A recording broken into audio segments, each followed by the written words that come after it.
stage. You know, when those two candidates take the stage for the first time in the same place, no more media filters, no more parson of words. The American people are going to be able to hear from two candidates, and they're going to hear about two futures for this country. Two candidates, one who literally pledges to keep Indiana. Indiana will be a part of it. One who literally pledges to keep America on a path that has weakened America's place in the world, stifled America's economy, walked away from our most cherished constitutional principles and our highest standards in public life. And then they're going to hear from my running mate tonight. They're going to hear broad-shouldered leadership that will make America strong again, make America safe again, and make America great again.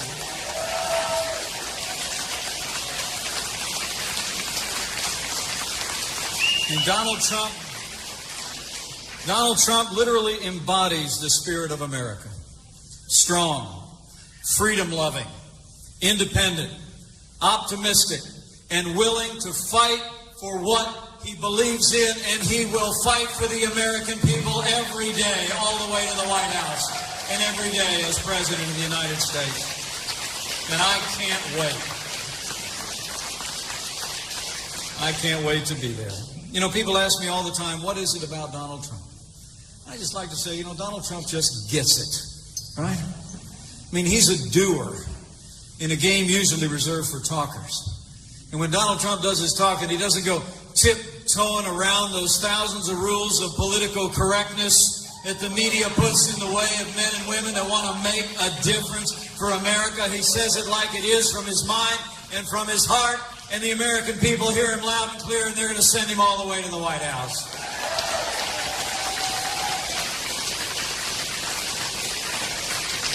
And the people in New Hampshire know. People in New Hampshire know, just like we in Indiana know, Donald Trump has never forgotten. He's never forgotten the men and women who built this country. People that work with their hands, that grow the food, that build our roads and bridges, to tend to our sick and teach our kids. And Donald Trump will never forget or fail to stand by the men and women who wear the uniform of law enforcement on the Capitol lawn and protect our families.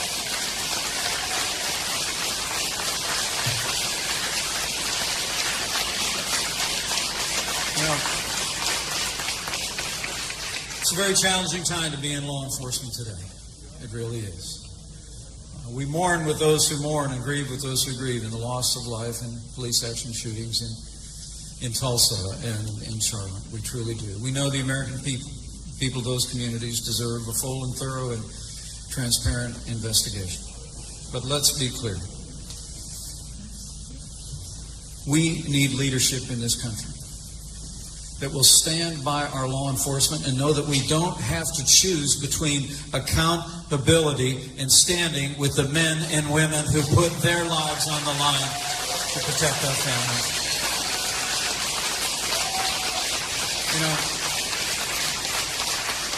as the chief law enforcement officer of the United States of America, I promise you, Donald Trump will support our law enforcement at every level. He'll make sure they have the resources that they need and the tools that they need to protect our families and come home safe to there. And he will fight to restore law and order to every city, in every community, in every state in this nation.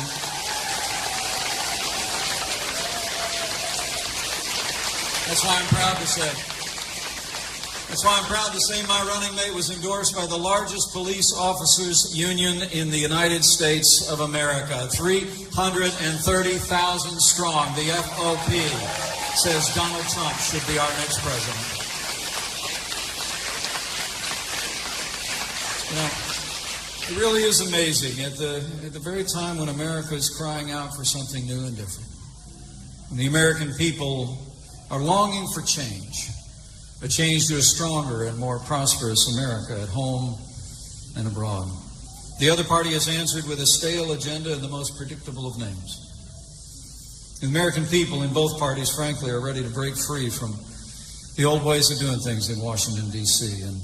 But tonight on the stage, the American people will we'll literally hear from someone who personifies the failed status quo in our nation's capital. So before we go over the choice in this election, let's just decide, New Hampshire, right here and right now, that Hillary Clinton will never be elected president of the United States of America.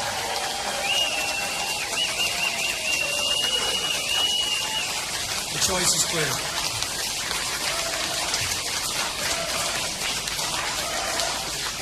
The choice is clear. Despite, it seems like their campaign on the other side has just been an avalanche of insults. But really, this election comes down to a choice on security, on prosperity, on the Supreme Court, and on ensuring that we have the highest standards of integrity in the highest office in the land. On the front of security, despite traveling millions of miles as Secretary of State, it's accurate to say that the world is more dangerous today than the day that Barack Obama and Hillary Clinton took over the foreign policy of this country. Our allies are less secure, our enemies are more emboldened. 7.5 years of Barack Obama and Hillary Clinton's policies on the world stage have truly weakened America's place in the world. Terrorist attacks at home and abroad, heartbreaking scenes among our allies, attempted coups. You look at a map of the wider Middle East when this administration took office, and a map of the wider Middle East today, it almost doesn't look like the same part of the world. History teaches us that weakness arouses evil. And I would submit to you that Hillary Clinton and Barack Obama's foreign policy of leading from behind, moving red lines, feigning resets with Russia, the rise, rule, and reign of ISIS are a testament to this truth of history. We simply cannot have 4 more years apologizing to our enemies and abandoning our friends. America needs to be strong for the world to be safe. And Donald Trump will lead American policy with American strength on the world stage.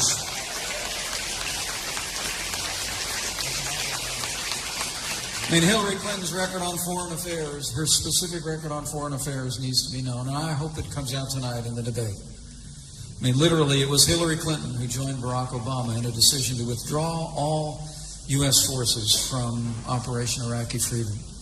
It literally created a vacuum in which ISIS was able to rise up out of the desert and overrun vast areas, hard won by the American soldier in Operation Iraqi Freedom.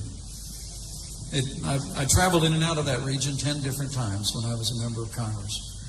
I stood at the graveside of Hoosiers who paid the ultimate sacrifice for those gains, and it grieves my heart to think of the way those hard-fought gains were squandered. The gratitude that we feel for those who've worn the uniform of the United States, we can never fully express. But would the men and women who are among us who have worn the uniform of our nation in recent years or in far past years, would you just mind raising your hand and allowing us to show our appreciation one more time?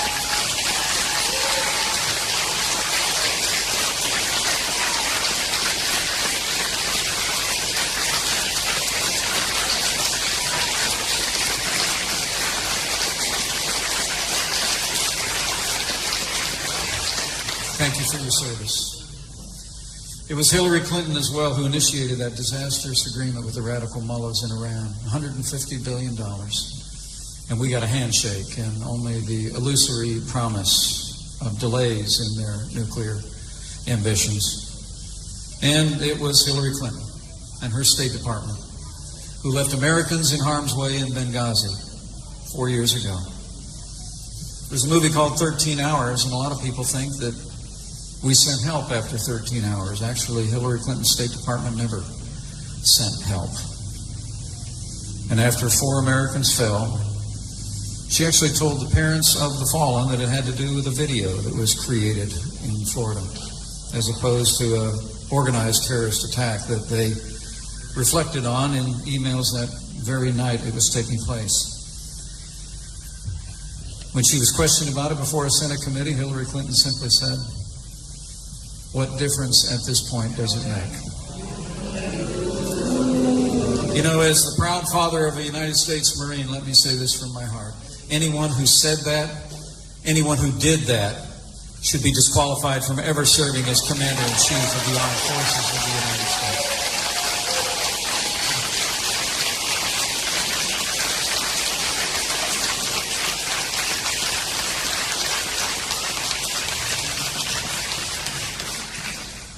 And here at home, we've seen the inspiration of terrorist organizations threatening American lives and taking American lives. Just in this last week alone, New Jersey and New York, domestic terrorism, and in Minnesota, a knife-wielding terrorist injuring 9. Fortunately, in Minnesota, an off-duty police officer had a firearm at his side, and he took that assailant down. And we commend him.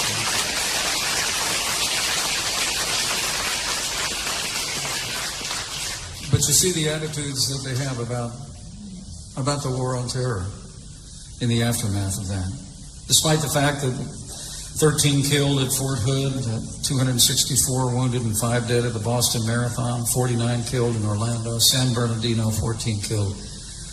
This administration and Hillary Clinton continue to do their best to minimize the threat to our country. The White House actually said we were in a, quote, narrative fight, and in the midst of a narrative battle. And Hillary Clinton herself actually accused my running mate, because he's taken a strong stand and spoken out for the security of the American people, of, quote, giving comfort to our adversaries. Did you see that? Well, Hillary, strength does not give comfort to the adversaries of the United States of America. Weakness does. And that weakness ends the day that Donald Trump becomes president of the United States of America.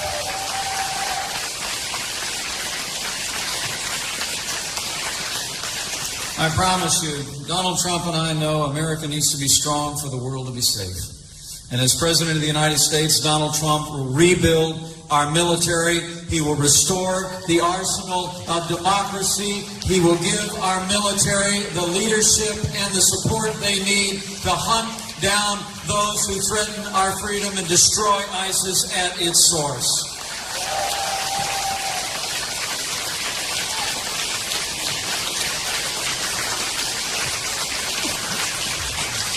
That strong leadership for national security is probably why I'm proud to say more than 160 retired U.S. generals and admirals have endorsed Donald Trump to be the next Commander-in-Chief of the Armed Forces of the United States. Under President Donald Trump, we will stand by our allies, we will stand up to our enemies, and we will make America safe again.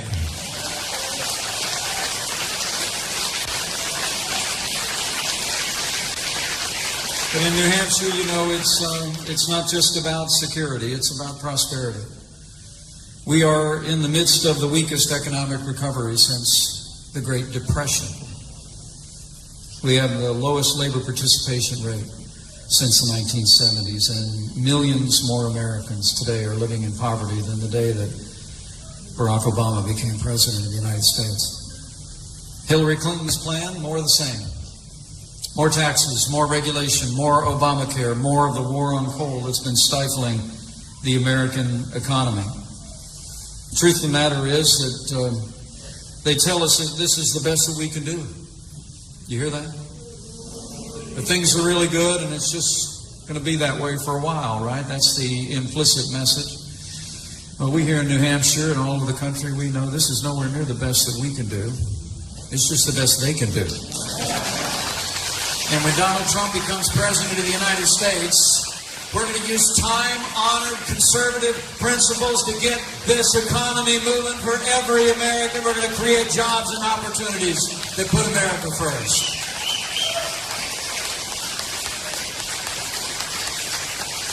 Donald Trump's got a plan. Donald Trump's got a plan that looks an awful lot like what Ronald Reagan did in the 1980s, and frankly, looks a lot like what John F. Kennedy did in the 1960s. We're going to lower marginal income tax rates across the board. We're going to cut taxes for working families, small businesses, and family farms. We're going to end death taxes once and for all. And we're going to lower business taxes so companies in New Hampshire can keep jobs here in New Hampshire instead of seeing them go overseas.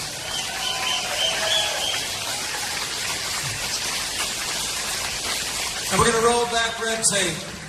The avalanche of red tape and regulation coming out of this administration has been stifling growth here in New Hampshire and all across America. On day one, Donald Trump is going to do what we did back in the Hoosier State.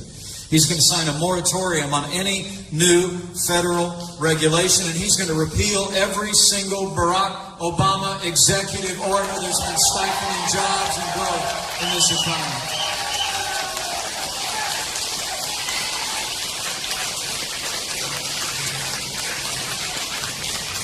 And Donald Trump recognizes that we've got to have trade policies in this country that expand our exports and imports. Exports support jobs here in New Hampshire. Imports support consumers. But we've got to ensure that when we negotiate with foreign countries that we put the American worker first. And Donald Trump is going to negotiate trade deals and renegotiate trade deals in a way that works for the American economy.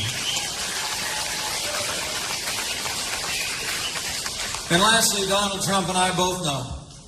We both know that among the God-given blessings of this nation are our vast natural resources. And on day one of the Trump administration, we're going to end the war on coal once and for all. We're going to develop all the resources of our land with an all-of-the-above energy strategy. And we're going to stop stifling American economy and putting the burden on utility ratepayers. You know, those are time-honored principles, common sense principles that have worked before. It's probably the reason why today 305 economists from universities, think tanks, and businesses across America issued a statement endorsing Donald Trump's economic agenda and saying that Hillary Clinton's economic agenda is wrong for the United States of America. 305. Donald Trump and I also know that one of the things that's challenging our economy and frankly challenging our families here in New Hampshire is the crisis of illegal immigration, the crisis of open and porous borders in this country. The ability not only for illegal immigration to flow across the border, but the tragedy of human trafficking and, of course, the extraordinary flow of drugs into this country from our southern border impacts our families. I know we're feeling it in Indiana, and you're feeling it here in New Hampshire. And let me just invite a round of applause for your good Senator Kelly Ayotte for her national leadership confronting the scourge of drug abuse and addiction in America. But for the sake of the rule of law, for the sake of protecting the American worker, the citizens in this country, and those who are here legally, for the sake of stemming the tide of illegal drugs flowing across our border, Donald Trump will build a wall. We will enforce the laws of this nation. We will establish the security of this nation for the citizens of this nation. It's border security. It's internal enforcement. And it's supporting those that do the work. That's why the union representing our border agents endorsed Donald Trump for President of the United States. And just today, for the first time ever in the history of their union, the National Immigration and Customs Enforcement Council, the Immigration and Customs Enforcement Officers Union in the United States of America, representing 5,000 federal immigration officers, endorsed Donald Trump to be the next president of the United States of America.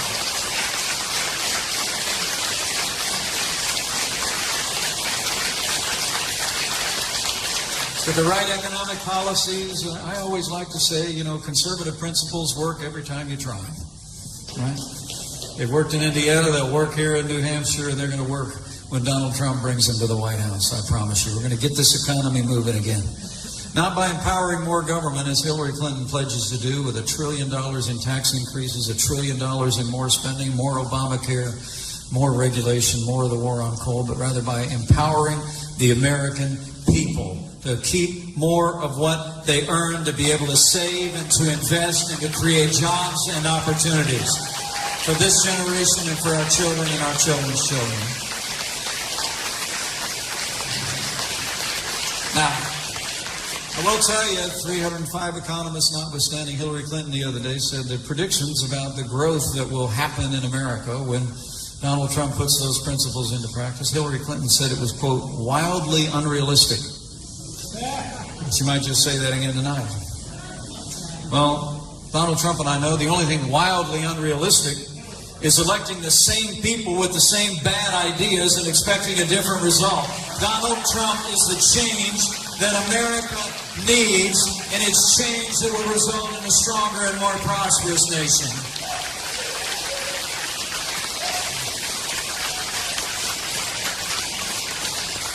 Now, there's one more issue I want to mention to you before I stop and say hello, and then I'm headed to Hofstra. You know, when I think about this administration, it seems like there's no aspect of our lives too small for this present administration to supervise. There's no provision of our Constitution too large for them to ignore. And as this election approaches, I hope you'll tell your neighbors and friends here in New Hampshire that we're electing a president for the next 4 years, but that president will likely set the course and direction of the Supreme Court of the United States for the next 40 years, and we better think hard about that. Better think hard about that.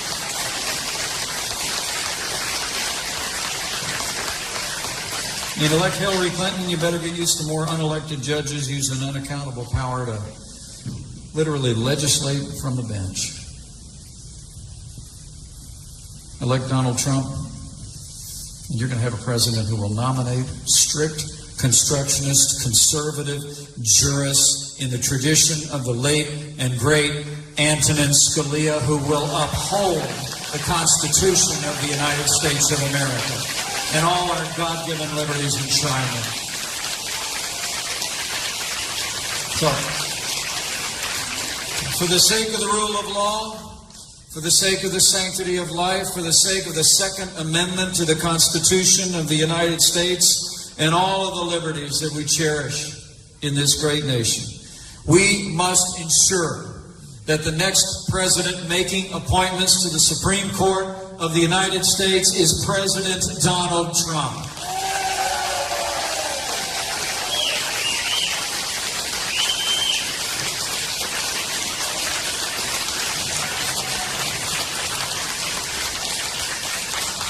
So it's about security, it's about prosperity, it's about the highest court in the land and our liberties. But it's also about ensuring that we have the highest standards of integrity in the highest office in the land.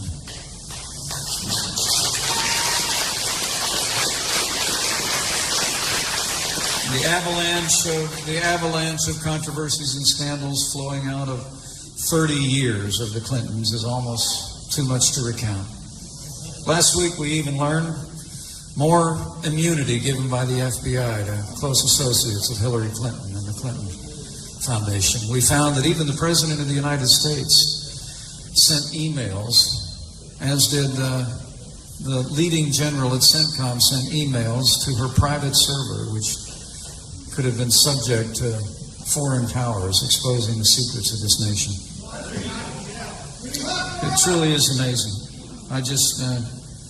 The American people look at this business of foreign, and this is important to point out, foreign governments and foreign donors giving tens of millions of dollars to the Clinton Foundation at the very time that she was Secretary of State, and they were being granted access and appointments, more than half of her individual appointments during her 4 years as Secretary of State. You know, the American people are sick and tired of pay-to-play politics, and it's exactly the kind of politics that's going to come to an end the day that Donald Trump becomes President of the United States, I promise you. When Donald Trump becomes President of the United States, the days of the rigged system for the favored few in Washington, D.C. will come to a crashing end. He will uphold the highest standards of integrity in the highest office in the land, and his only special interest will be you, the American people. He's going to fight for you every single day.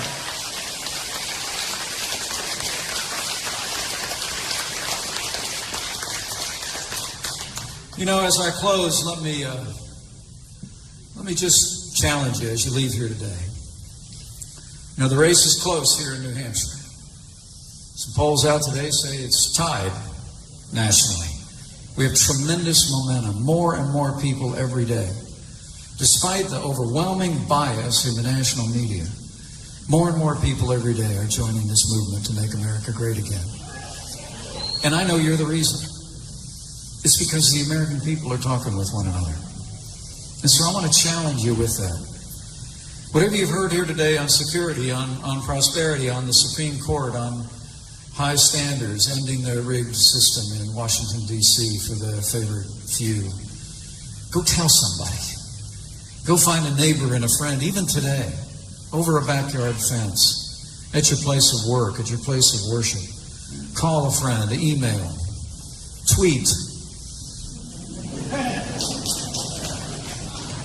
Do what you can, but tell your neighbors and friends, because I will always believe that the voice that you have with someone who knows you and trusts you will always be infinitely more important than all the television commentators, all the front page headlines, all of the internet stories, all the broadcasts in the world. So I want you to leave here today. Tell somebody that Donald Trump has got to be the next president of the United States, and we can make America great again. Just go tell them. And when you do, tell them one more thing. It's important that we talk about the choice, and I think that choice will be in high relief tonight. It's a choice not between two people as much as it's a choice between two futures.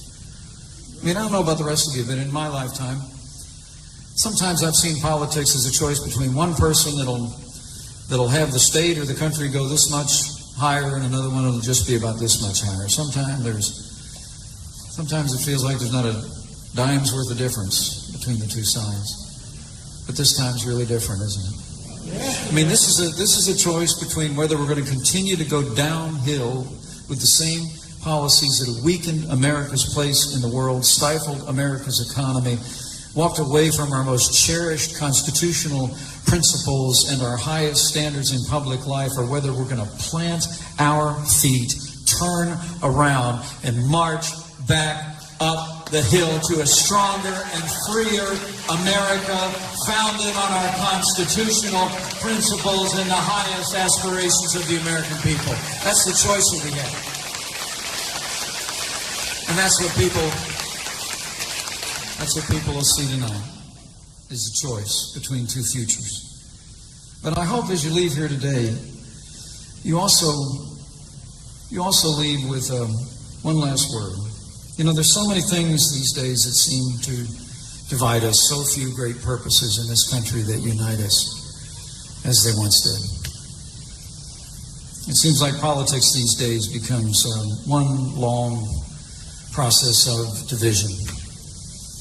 One issue comes up and we've got to find this person and that person, and the American people are constantly being asked, which side are you on? Well, I want to tell you that Donald Trump and I believe in our heart of hearts that there will always be more that unites us in the United States of America than will ever divide the people of this nation. And we're going to focus on what unites us.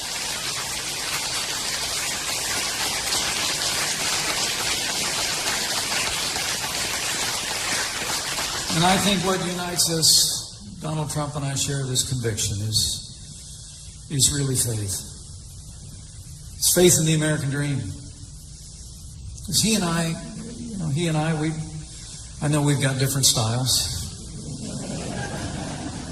So I've been told. He's kind of charismatic, bigger than life, very interesting. And then there's me.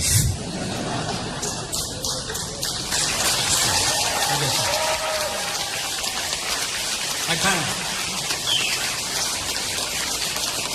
They say I balanced the ticket. But really, as he and I have gotten to know each other over the last few months, we've had things that we shared. And most of it comes from the way we were raised. I mean, my grandfather immigrated to this country from Ireland when he was about my son's age. He went through Ellis Island, took a train to Chicago, Illinois, drove a bus for 40 years, and raised my mom and sister and brother there. Donald Trump's grandfather came to this country, and his dad was a self-made man who built a great business in Queens with his own hands. My dad married that Irishman's daughter, took her down to a little town in southern Indiana, bought a house with a cornfield in the backyard, and ran a gas station business. I mean, the family he grew up in and my family both built everything that matters. A family, a business, and a good name.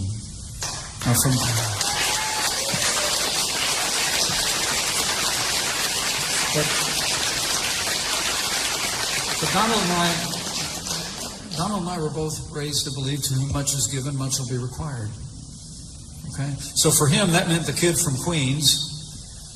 And I just found out that former Governor Sununu grew up in Queens, about 7 miles away from the Trumps. Is that right? I like that neighborhood. But for the kid from Queens, it meant going to Manhattan Island and building extraordinary buildings to the skies and a nationwide business. For me, it was a calling into public service. Because we both felt that we wanted to build on what we've been given, the privileges our families have been given. I love to tell people, I mean, other than a whole bunch of zeros, Donald Trump and I have a whole lot in common. And I mean, a lot of zeros. And it's this. It's faith in the American dream.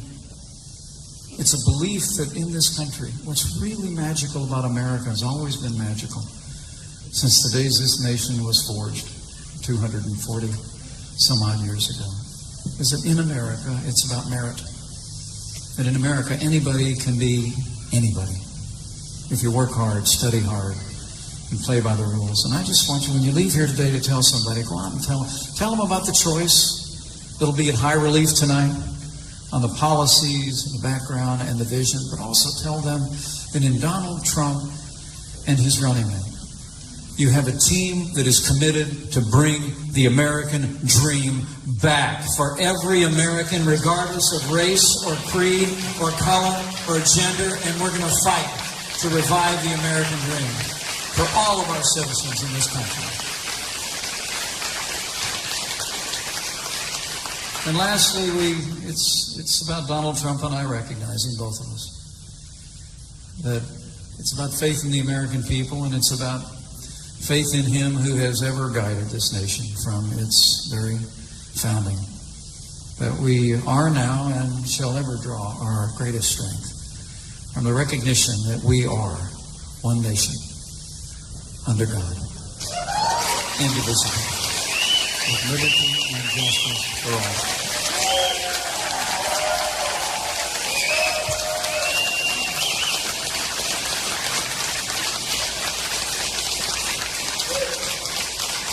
So, men and women in New Hampshire, we have a choice to make. And this is a state that's used to having a lot on your shoulders. Every 4 years, sometimes I feel like I live in New Hampshire because of all the coverage you people get. And it's time for New Hampshire to lead the way again.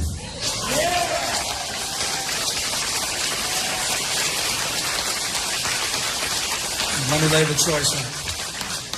the choice out for you one more time so you can tell your neighbors and friends.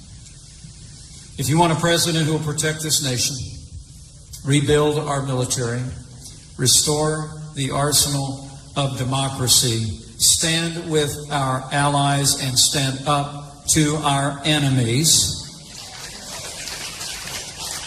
If you want a president who will restore law and order to every community in the land and stand with law enforcement as they protect our families. If you want a president who will cut taxes, grow this economy, squeeze every nickel out of that bloated federal bureaucracy, and repeal Obamacare lock, stock, and barrel,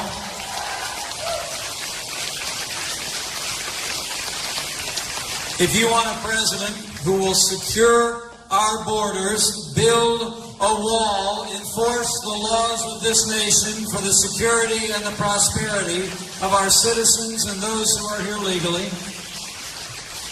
and if you want a president who will upend the status quo in Washington, D.C., and uphold the Constitution of the United States of America, then I'm here to tell you, New Hampshire, that man is ready.